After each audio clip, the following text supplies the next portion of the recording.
All right, well, I want to welcome everybody and thank you for being here. Before we start, one announcement. If anybody's here for CLE credits, the sign-in form, you got to sign in and out, apparently it's on the back table up there. So make sure, oh, there it is being pointed at. Make sure to sign in if you're wanting CLE credit for this.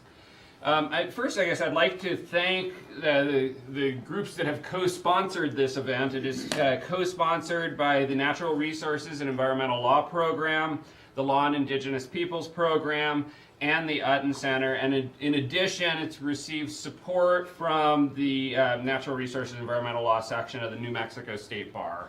So I think it's wonderful to have this kind of support. I also would like to give special thanks in this case to the Utton Center staff for their work on this, and especially Laura Burns and Lauren Russ for all that went into this. If you would give them a round of applause.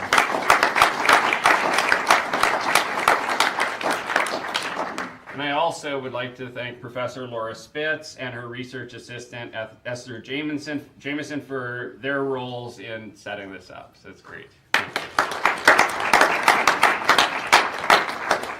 So I have the pleasure of introducing Chris Finlayson here. He is, sitting here on my right, a New Zealand lawyer and former member of Parliament representing the National Party. For 9 years, from 2008 to 2017, he served as New Zealand's Attorney General. Also, it's Minister for the Treaty of Waitangi negotiations. For a shorter period, he also served as a Minister of Culture and Heritage. He has served the New Zealand government in other roles as well, including overseeing its two main intelligence agencies and representing New Zealand on the UN Security Council. Mr. Finlayson has practiced law since 1981 in two different New Zealand law firms, and as a solo practitioner. He has litigated in all of his nation's courts and has also represented New Zealand in international tribunals, including the International Court of Justice in a case against Japan's whaling program. He's co-authored a textbook on civil procedure and was the founding editor of the Procedure Reports of New Zealand. He also has written papers on a wide variety of legal subjects. Now, both in his legal practice and in his government service, Mr. Finlayson has been heavily involved in matters involving the rights and claims of New Zealand's Indigenous peoples. We're very fortunate to have him here so far from New Zealand at the University of New Mexico this evening, and he will be discussing some very important and widely recognized settlement agreements addressing these issues within New Zealand. It is a great honor to have him here with us, and please give him a warm New Mexico welcome.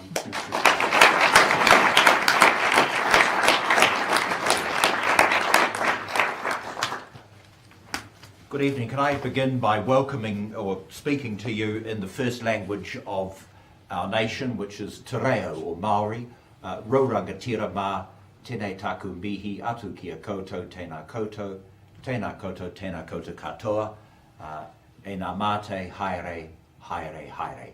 And that simply means to all the distinguished people gathered here today, I acknowledge you. And to those who have died, I say farewell, farewell, farewell.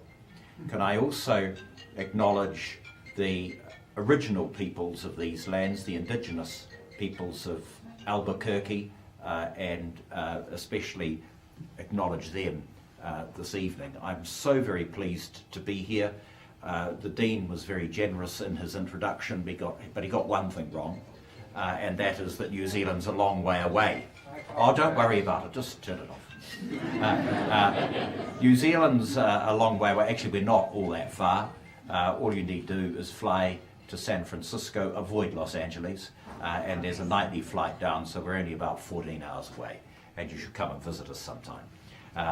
I'm what you'd call a recovering Member of Parliament. I left Parliament on the 30th of January, having been in opposition for a little over 3 years and government for the rest of the period, and I decided what is the best way of getting out of political life in my country and I thought come to the benign cultural and political environment of the United States of America. And so I flew into New York a couple of weeks ago, seems like an eternity actually, and I've spent some time in Utah, both at the University of Utah, where unbelievably there was a conference on oceans. Why you'd have a conference on oceans in Utah, but there you have it. And then some time up in Ogden at Weber State University, where I was talking about a couple of settlements in which I was involved, and where some of their people had come down to New Zealand a year or so ago to make a film on the Wanganui River, and something I'll talk about in my speech tonight, the Uraweras. And then as a result of an approach by Laura and Esther, who wanted to ask me some questions about one of my settlements, I said, well, I'm actually in the area. If you call Utah in the area, I could pop down and see you. And I've wanted to come down here for some time because I'm aware of the rich Indigenous contribution that the state has made to the United States. And so that's why I'm here. And I've had a really great afternoon at the university. I didn't think I'd be talking about whaling in the Southern Oceans, but I ended up talking about whaling in the Southern Oceans. And I've been meeting with some of your faculty on a couple of issues relating to customary title.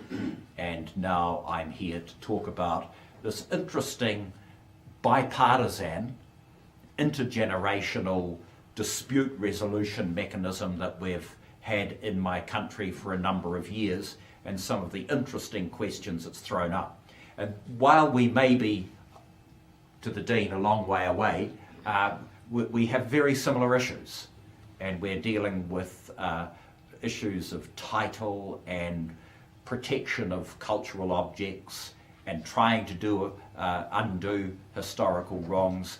I think you'll find that it's going on in Australia, it's certainly going on in Canada, and it's happening here, it's happening at home.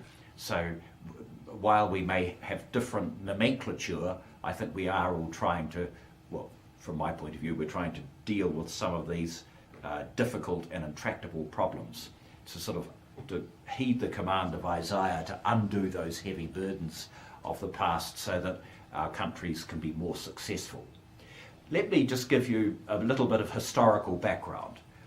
The Maori came to New Zealand, no one knows exactly, from anywhere between 650 and 1,000 years ago. Their language is very, very similar to Tahitian, and also Rapa Nui, or Easter Island, which is now under Chilean control and sovereignty, and it has a great deal of similarity also with Hawaiian. I proposed or said when I was in Utah last week that on one view of it, Hawaii belongs to New Zealand, but that's not likely to change in the short period at least. But the languages, I know Maori who can go to Hawaii and within a couple of days they can understand Hawaiian. So it's that Polynesian group, the Eastern Polynesian group, they came to New Zealand or found their way to New Zealand and are divided up into iwi, or tribes. Some of you know them as bands, and hapu, or sub-tribes. And they spread out. They initially came to the top of the North Island, not surprisingly, and then spread out throughout the rest of the country. And the first European contact with my country was the Dutchman Abel Tasman in the 17th century. About 250 years ago in October, the English mariner James Cook came to New Zealand, and we're going to be celebrating, well, celebrating is perhaps a term that some people don't like, but we'll be recognising 250 years of that contact in a couple of months. By the early 19th century, there were lots of American sealers coming. There was increased contact with the outside world, and without getting too much into the history, it was decided that on 6 February 1840, there would be a treaty proposed to the Maori people of my country, and they signed that treaty, and it was then taken around the country to be signed by those who were not present at Waitangi, and that's the treaty we know as the Treaty of Waitangi. Now, I'm not going to go into the interminable debates about what the treaty means, and does the Maori version, is it different from the English version? That's sort of an arid debate that's best reserved for constitutional lawyers in my country. The essence of the treaty, the English version, is that sovereignty of the British Crown was recognised, that the British Crown, Queen Victoria, undertook to the various tribes of New Zealand that she and her representatives would protect their treasures, and there's been a debate over the years what treasures actually means, taonga, or treasures, their forests, their fisheries, their lands, and thirdly, that the Maori people would have all the rights and privileges that were enjoyed by British subjects. And thereafter, there was immigration into New Zealand, first of all from the British Isles. New Zealand stock is primarily, I would say, English, Irish and Scottish. And then, as time went on, we've followed the pattern, but in much smaller numbers than here, of others coming to our country. So we're a very much a multicultural country now, but we have those bicultural foundations are incredibly important. The history of New Zealand, a lot of people think is reasonably peaceful, but it wasn't. And undertakings that were made were not honoured. And there were various breaches of this treaty in a variety of ways.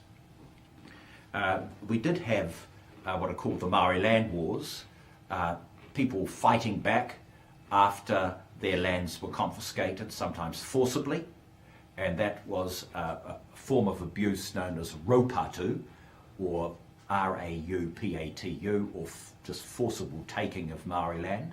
There were also, as you could well imagine from the history of your own country, shonky land deals. So a large chunk, an overwhelming chunk of the South Island was sold for what was really a peppercorn, and promises were made about provision of schools and hospitals, and that wasn't honoured, and then other forms of malfeasance.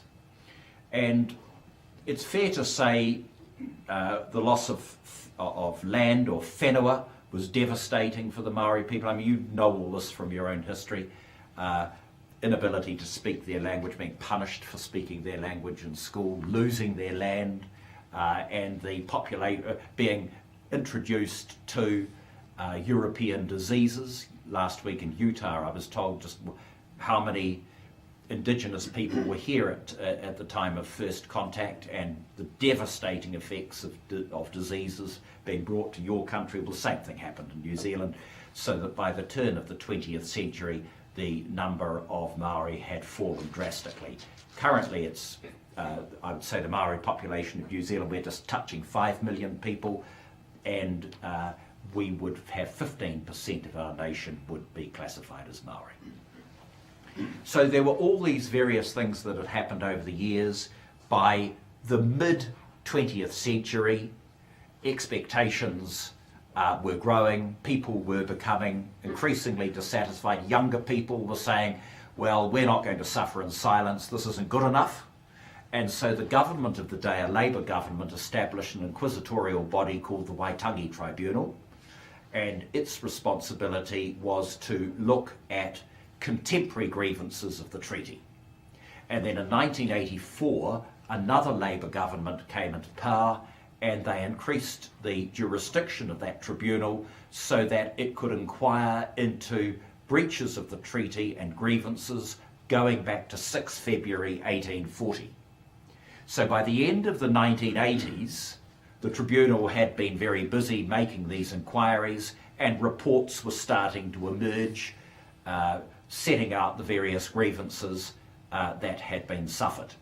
And the government of the day, by this time a government of my own party, the National Party, decided that something had to be done about these reports. They couldn't be allowed to pile up. Expectations had been raised, they had to be dealt with.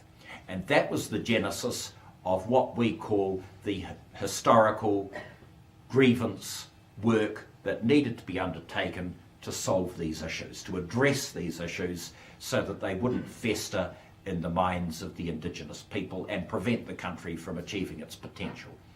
So in the early 1990s, a certain sum of money was set aside to start to deal with these settlements, and a framework was established for how these settlements would be negotiated and resolved based on the reports that had come out of the tribunal, and work got underway. In the early 1990s, there was a fisheries settlement, and Maori were given 20% of quota. We changed our system of fisheries management to set up what was called a quota management system, so that species would be made available for fishing instead of on a sort of first come first served basis, a more conservationally minded approach, and Maori were given a chance to buy into that system. Interestingly, almost 30 years on, Maori now own about 50% of the fishery in New Zealand. And then there were the various tribal settlements that were started. Now, how do you go about negotiating? What's the process for negotiating these settlements? The first step, and often it's a very difficult step, is to ensure that the group with whom the Crown or the government is negotiating has a mandate. And this can take some time to work out who exactly are these people representing. Are they in a position to speak for their tribe? And mandate disputes can go on for years, sometimes very difficult. In the case of one particular tribe, I would say utterly insoluble. I don't think they'll ever settle because of those sorts of problems. That having been said, you then move to agree with the mandated representatives terms of negotiation, and then the negotiation gets underway. Normally, when I was the minister, I would not take part in day-to-day negotiations. I would appoint senior Crown negotiators. So in my time, I appointed one fellow, for example, who had been our ambassador to Iran and twice to the United Nations. And if he could deal with the American administration, he'd find dealing with Maoris dead easy. And then I often appointed former Labour MPs, because I was very desirous of seeing a bipartisan approach to this stuff. It can't be a policy of party, it has to be a policy of country. And in my experience, as one former Labour MP said to me once, in our kind of system, both political parties have to agree on about 70% of stuff, have a scrap on 30%, but agree on 70%. And that's basically the way in which my countries operate. It's basically the way any democracy has to function. But moving very quickly along without referring to this place. So when we get, I'd have these negotiators and they would sit down. I'll talk about the components of a settlement in a minute. Then you get to a heads of agreement or agreement in principle, which sets out the bare bones of the agreement, and then that would lead to a deed of settlement. We have to make sure that before the deed of settlement is signed, it's initialed first and then taken out to the settling iwi for ratification. And if ratification reaches an acceptable number, then we say we can sign the deed of settlement, confident that it will be accepted by the tribe as a whole. There will always be a few dissenters, that's fine. But by and large, does it have enough support to bind the tribe? The deed of settlement is then signed, and then it is given effect to in legislation which goes through the House of Representatives in the New Zealand Parliament. It's signed into law, and then we get into that difficult period, the post-settlement world, because a lot of people think once the deed of settlement is signed, the New Jerusalem has arrived, but I can assure you it hasn't, as I'll explain in a few minutes. So what are the components of a settlement? By and large, I've already adverted to one. We have what's called the financial aspect of it. There will be money. It is not damages, because the country can't afford damages. So we're not talking about restitutio in integrum, which is the way, or damages in full to compensate people for what they've lost. nor is it purely nominal, but it's a sum that you hope will enable the tribe to establish an economic base. And by and large, I'd have to say, with very few exceptions, the tribes that have settled, albeit for a sum much less than what they were hoping for, have done pretty well. And they've increased the quantum that they have received, and they've started to establish their economic base. A concomitant of the financial redress is a process that we've developed that's really useful for urban tribes, and that is the right of first refusal of all surplus Crown land for a period, normally for a period of 150 years from the time of signing the deed of settlement. So in Auckland, for example, our largest city, which currently has about 1.5 million people, land up there is becoming increasingly valuable. And if the Crown decides that some land is no longer required for public purposes, then they have an obligation to offer that land to the local tribes. And in the South Island, for example, in an area like Christchurch, our second largest city, one tribe that settled in 1997 has done very well out of that right of first refusal mechanism. They've purchased the land off the Crown and often flicked it on immediately thereafter, making a 20% profit on the way through, and good on them. Sometimes upsets people, but that was the deal that was done. And so that's the first component. The most important component in my 9 years as a minister was not the financial redress, contrary to what some people may have written to me about, complaining about these things. The most important thing was getting the facts right, setting out the historical account, which is referred to and included in the deed of settlement and the legislation, getting the facts of what happened, and having the largest and most powerful entity in the land apologising for it.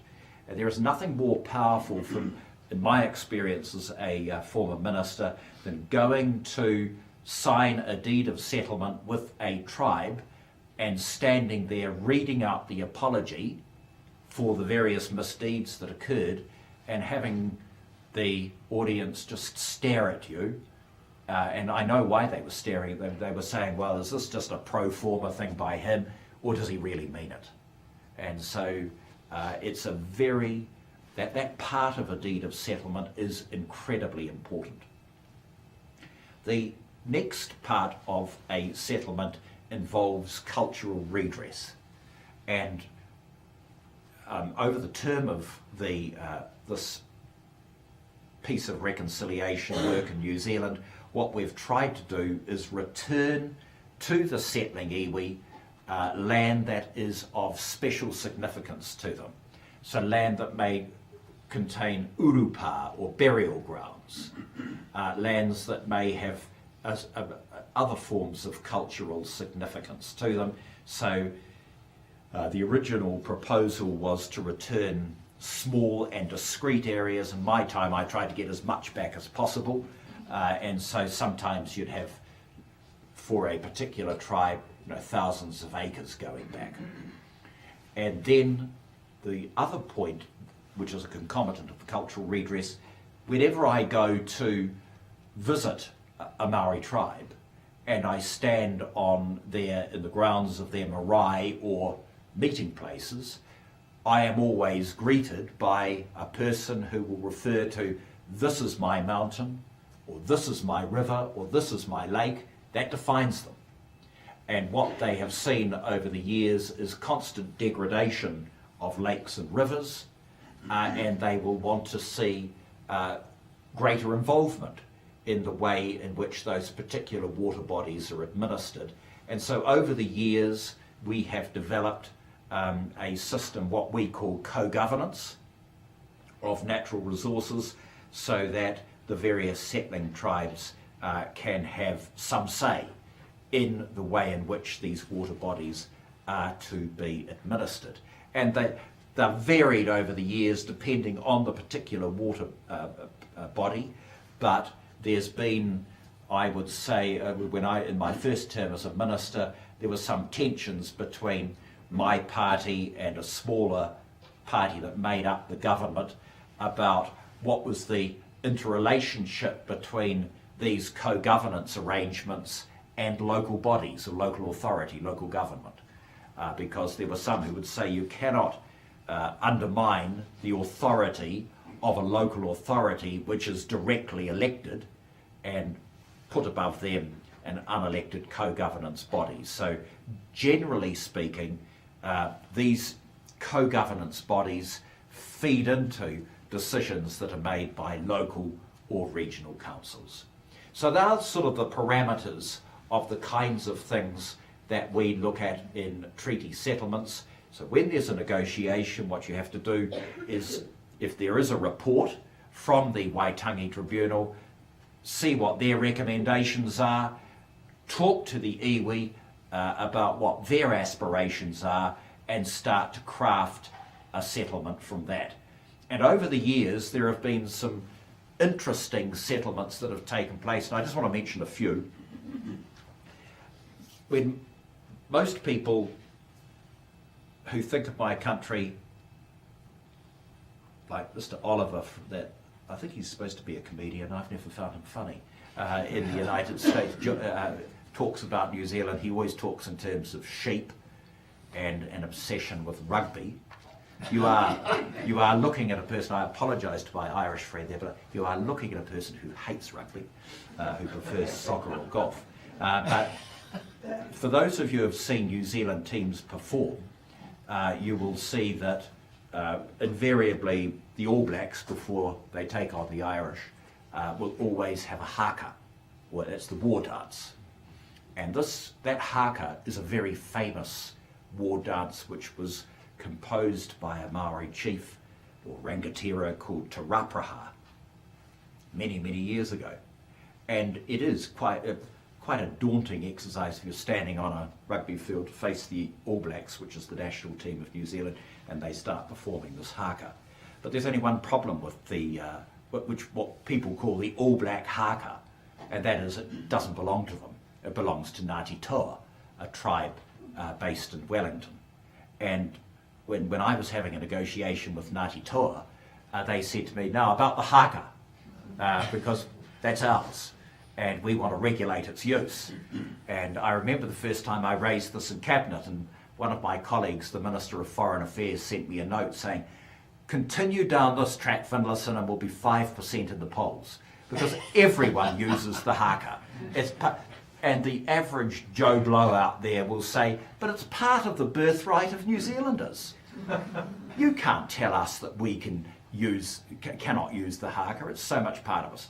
And then, so that gave rise to an interesting discussion about how exactly, and it's yet unresolved internationally, how in fact do you protect traditional cultural expressions? I don't know whether you've come across it here in the States, but it's a big, big issue. And I went to the World Intellectual Property Organisation in Geneva and met Francis Gurry, a very distinguished Australian intellectual property lawyer, and he was telling me about the work that WIPO had been doing in this area, and it's yet unresolved, lots of questions, very difficult, but how do you recognise the contribution to one's country of a traditional cultural expression, while at the same time recognising, in the case of the haka, that it's used by everyone, from the All Blacks to basketball teams to whatever. And so we had to try and think about how we would deal with this issue without antagonising the public too much, and we came up with the idea of recognising the authorship of the haka. It was authored by one of the great rangatiras of this tribe, Ngāti Toa, by Tarapraha, and then the right within New Zealand to object to any culturally offensive treatment of the haka. The haka has been ridiculed internationally. An example would be, I know years ago in Milan, Fiat were launching a product and they bastardised the haka, but there's nothing you can do about that.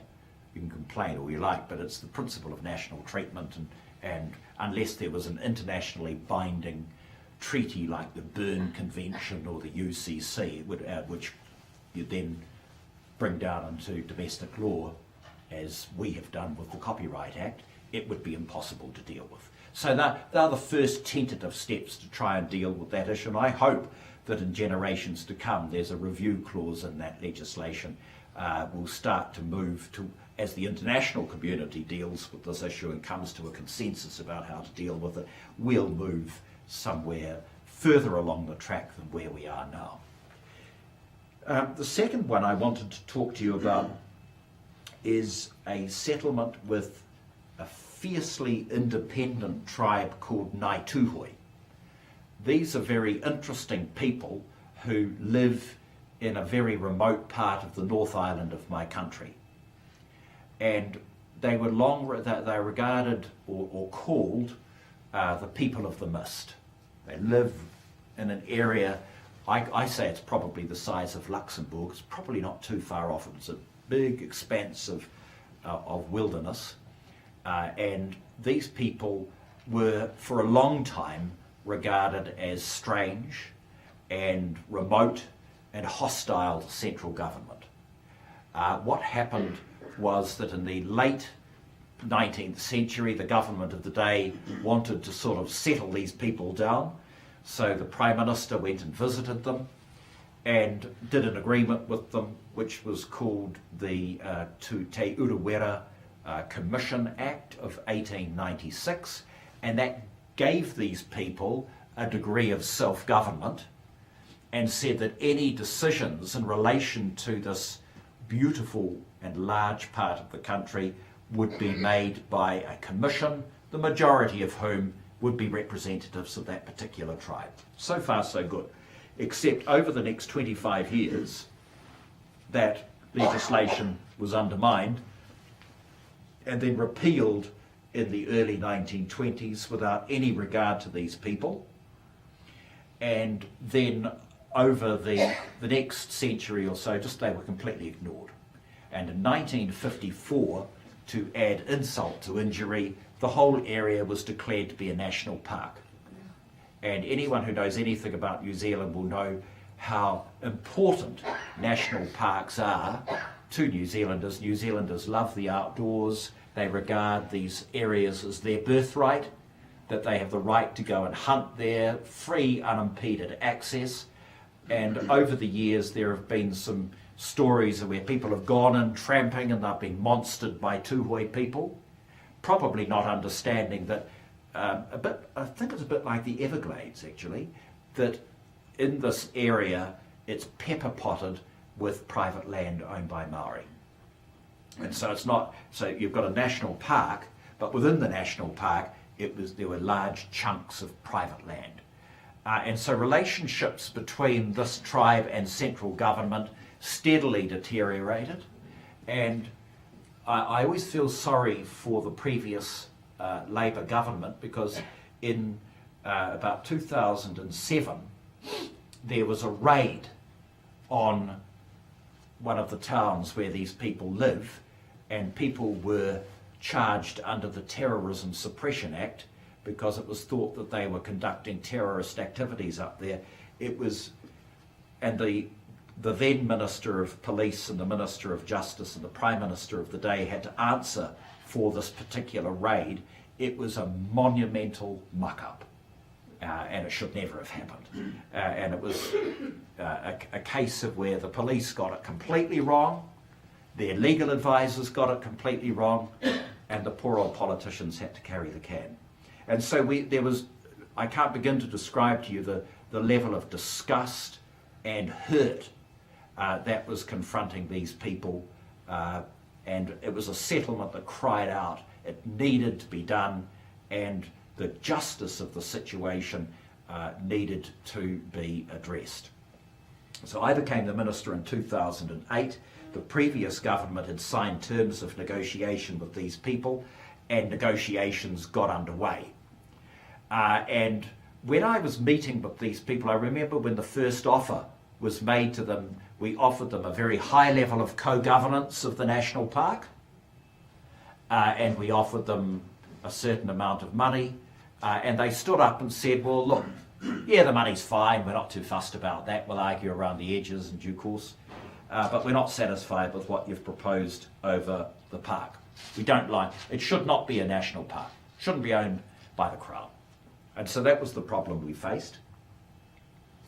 And then after the ups and downs of the negotiation, which I needn't go into, we then, and it was my negotiator, who was the former ambassador to the United States, who did a superb job trying to get into the heads of the Indigenous people to work out what exactly it was that they wanted. And we, as a result of those discussions, we drew a number of conclusions. One, if there was to be a settlement, there simply could not be Crown ownership. The national park status had to be removed. And we were aware of the political consequences of that if it wasn't handled very carefully. Secondly, if we tried to transfer the whole thing over to the Tūhoe people, that would likewise be a political hot potato.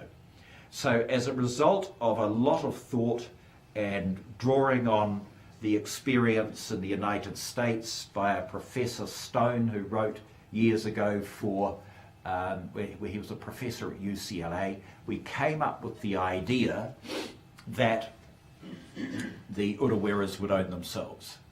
And we came up with this idea of well, call it legal personhood or an independent entity, but the important thing was the Crown would not own it. And so that was the first experience that we had of getting away from the idea of the tribe owning it or the Crown owning it. The entity owned itself. And it would be governed by a commission, and again drawing on the experience of the earlier commission, there had to be majority Tūhoe control. And again, that was going to be a bit of a worry, but we had an interim body that was to get the thing underway in the years after settlement. The first body was equal numbers of Crown and Tūhoe representatives, and then after 3 or 4 years it reverted to a majority of Tūhoe representatives on the board, and their task is to govern this huge landmass, and they are required to, and they do, consult with the Department of Conservation on a variety of management matters, and they receive funding where necessary to enable things to be done in that national park. But it's, I come back to my earlier point, when people sign a deed of settlement, they may think the New Jerusalem has come, but it hasn't. And already there are tensions up there because the Tūhoe people have a particular view, for example, about pest control. I don't know whether you have it in this country, but we have an ongoing debate between conservationists and environmentalists, and on the other hand, the government, about the use of 1080. Do people know what 1080 is? It's sort of, if you drop it, it kills rats and ferrets and stoats and possums and all that sort of thing. Unfortunately, it has a tendency to kill a lot of other things as well. And so there is some debate. People say it's simply unacceptable to use this kind of method of just sort of bombing an area with 1080 and picking up the pieces later on. Tūhoe prefer a more traditional approach to trapping, and so the Department of Conservation prefers 1080. So those sorts of tensions arise from time to time, and such is the feeling about 1080 in our country and its use. The most horrifying experience I ever had in 9 years as a minister, we received some milk powder in the mail, or someone did, and it had 1080 mixed into it. And we have huge exports to China of milk powder, and there was a threat by some person who's now enjoying the care of Her Majesty in one of our prisons, that if we didn't stop the use of 1080, then he would start to put 1080 into milk powder. And it was just utterly horrifying because we could see billions of dollars of exports going south. So that's the intensity of the feeling about the use of 1080, and that's the kind of debate we're having or Tūhoe are having with the Department of Conservation at the moment. So that's a very interesting settlement, and I always recall going up and down those valleys in the middle of winter one night, talking at various marae or meeting places about the settlement, and it was just the stories passed down from generation to generation about what had been inflicted on them. And I'll never forget one old guy in a little hamlet called Ruatahuna standing up and saying to me, "Well, Mr. Finlayson, after this all goes through, who's going to own the Ureweras?" And I said, "Not the Crown." And he smiled. Everyone smiled. They just really recognised that imposition of a national park status on their homeland was an affront and needed to be removed. And luckily, I have to say, it's touch wood, it's worked, and most people in my country have recognised the justice of what needed to happen up there, especially after that botched and appalling terror raid in 2007. The final one I want to talk to you about is what I've been talking about this afternoon with Reid and with Laura and some others, and that concerns a river called the Wanganui River. For many, many years, the Maori and their sub-tribes lived along the banks of the river. They drew sustenance from the river. They have something that many of my fellow New Zealanders regard as sort of animism. They say they have a view of the river, and it's best encapsulated in the following phrase: "I am the river and the river is me." And when I first heard that, I thought that's pretty strange, but I was looking at it from a Western point of view. And they were inextricably linked with the river, and over a period of years, they exercised their rights as British subjects to bring claims to specialist Maori land courts, to the general courts, to Parliament through petitions, because they said they'd lost all connection with their river. They'd seen the river abused. They'd seen their eelwares destroyed. They'd seen a major hydroelectric power development developed up the top, and it had affected the flow of the river.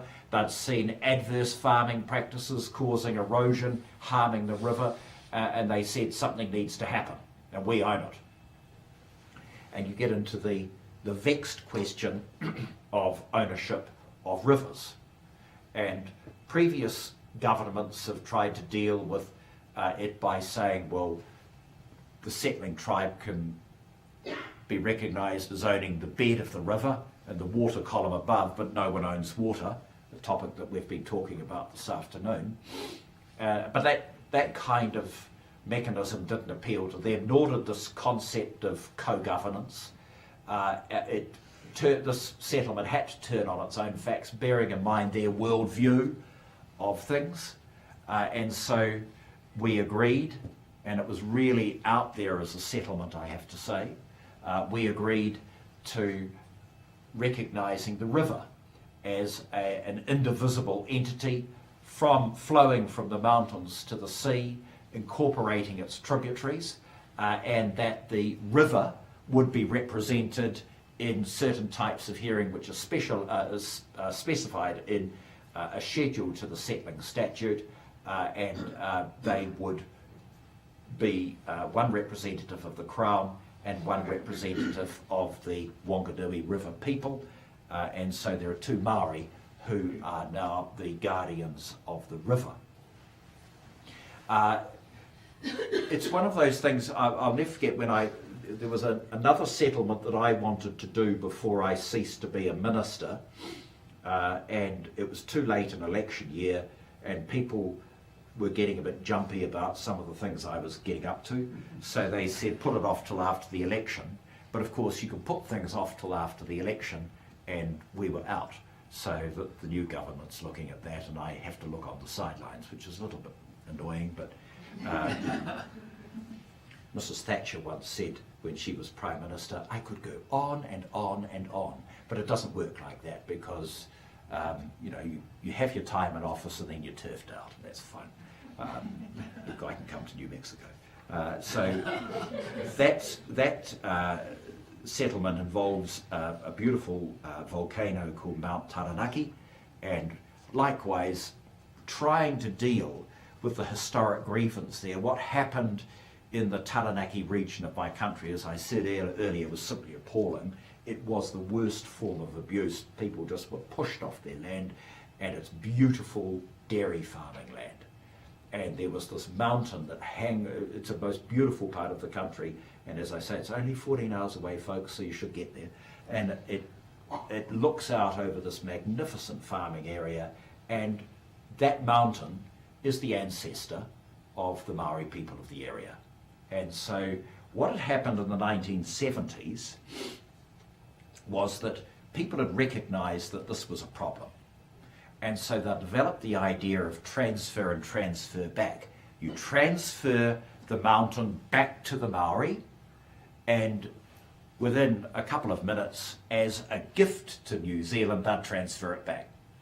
But the only problem with that was no one had told most of the Maori, apart from the negotiators, that the land was coming back. So they all go down to the marae to celebrate the return of their mountain, to be told, oh, it's gone back to the Crown. So you can imagine that didn't go down particularly well. And I can tell you that the people who were the negotiators for that and their descendants have suffered opprobrium ever since. So transfer and transfer back as a mechanism for dealing with these great cultural resources simply doesn't work. So we had to try and resolve something else.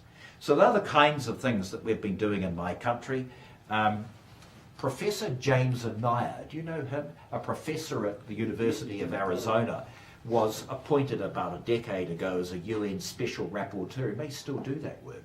He's Dean at Colorado now. Is he Dean at Colorado? I should try and catch up with him. He came down to New Zealand and said, well, by and large, you're doing things pretty well. In fact, it's probably the best form of historical dispute resolution that I've come across, but it's got its faults. And the most obvious fault is that an individual tribe is negotiating with the most powerful entity in the land, the government or the Crown. So it's got inbuilt inequalities like that. And what we have to do, even if we put people in funds so that they can negotiate with us, and we do, there are still inequalities. So it's not a perfect system, but nor am I sort of puffing my chest out and saying it's the best system. I'm simply saying that's what we've done, because we recognise if we want my little country to be successful, you have to look at these issues. You can't brush them under the carpet. You can't ignore the aspirations of the Maori people. You have to recognise, for example, that those who spoke Maori were punished at school. Maori was suppressed as a language, and so now we've got to do our bit to revitalise it because it's under threat. That people do identify with these landscapes, and they can't sit on the sidelines any longer and watch their landscapes be destroyed, or their rivers be destroyed, or their lakes. We've got to do something about it. So that's what we've done. As a former minister, what's my greatest fear? It's that the Crown, which is so capable of making mistakes, has no institutional memory. People come and people go and people forget, and mistakes are made again. And if those mistakes are made again, these will not be full and final settlements. So what I've set up, and the new Labour government is doing some more work in the area, is setting up an office which makes sure that people know what the commitments of the Crown are and that they honour them. Sounds pretty straightforward, except it's not. And so to make sure that in the years to come, people recognise in government that these are not commercial deals, nor are they deals for a particular period. They are agreements which will last forever. And the obligation is not on a National Party administration or a Labour Party administration. The obligation is on the Crown, the government that goes on.